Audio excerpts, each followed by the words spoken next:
Is now the time to make your move, or should you wait? Hi everyone, welcome back. Today we are going to dive in something big. From the global headlines like US levying tariffs over 100 countries and the strengthening of Singapore dollars, and also recent political confidence at home, and how will it shape Singapore property market. Early April 2025, US decided to impose tariffs to over 100 countries, including their long-term allies. The harshest impact? China, which was slapped with 145% tariff.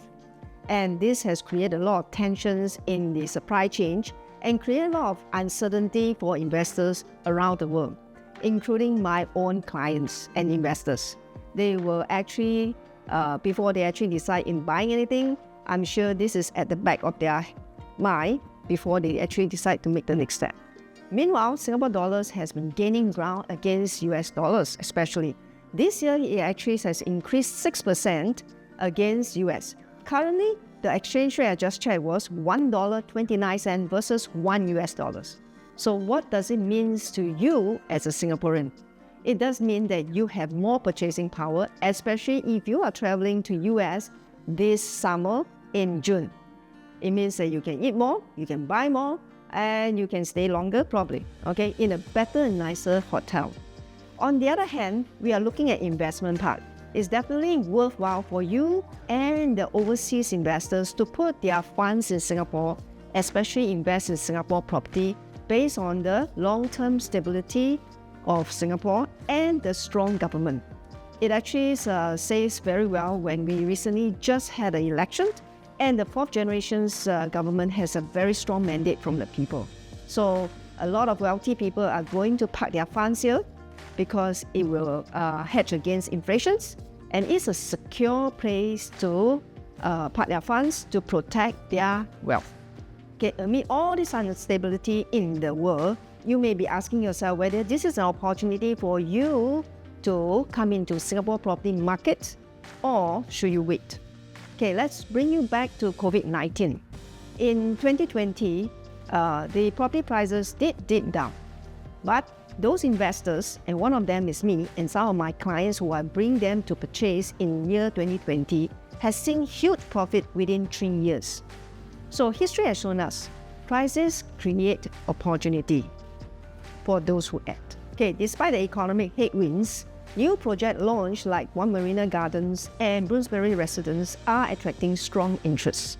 So One Marina Gardens has sold 38% during the launch day, and Bloomsbury Residences had also sold quite a good amount of units. Okay, among them the buyers are many Singaporeans and also some PR. So interested buyers aren't waiting, especially for those well-located and well-conceived developments. Okay, in May 2025, I did my duty as a Singaporean. I cast my vote in the Singapore general elections. Okay, the result? Well, the current government, which is PAP, the fourth generation's government, led by our Prime Minister Lawrence Wong, has garnered a very strong mandate on the ground. Okay, they got 87 out of 97 seats, and the popular votes has went up 4.3% to over 65%. Okay, this strong mandate has shown a lot of confidence in the government to lead us in new policies and economic stability. With this result, it also will give confidence to overseas investors to move their money and investment here in Singapore. So where does it leave you as a buyer? So let's look into two paths. Either you buy now, or you take another path is wait and see. So what's the advantage of buying now? Okay, you can lock in price before further recovery, and with a strong Singapore dollars, you can hedge against inflations and any currency shift. And there's still a lot of quality projects out there for you to choose. And the other thing is of the Singapore's strong political and economic fundamentals. Okay, so for those who decided to wait and see, the advantage will be you have more times to monitor the interest rate trend. As we know, the Federal Reserve may or expected to reduce their rate. But recently they still uphold the same rate, so we actually don't know whether it's going to happen. And the other thing is to assess the global fallout from the trade tensions. Okay, so that might affect the property market in Singapore. but there is also an unknown factors. Okay, and last but not least, you actually have more time to plan your finances. So, but in my view, if you are looking at long-term for own stay, or you are doing a smart asset growth, this could actually be a rare opportunity for you, just like in 2020. Okay, remember, the best opportunities appears when the headlines look the worst. If you are serious about making a move, don't try to time the market.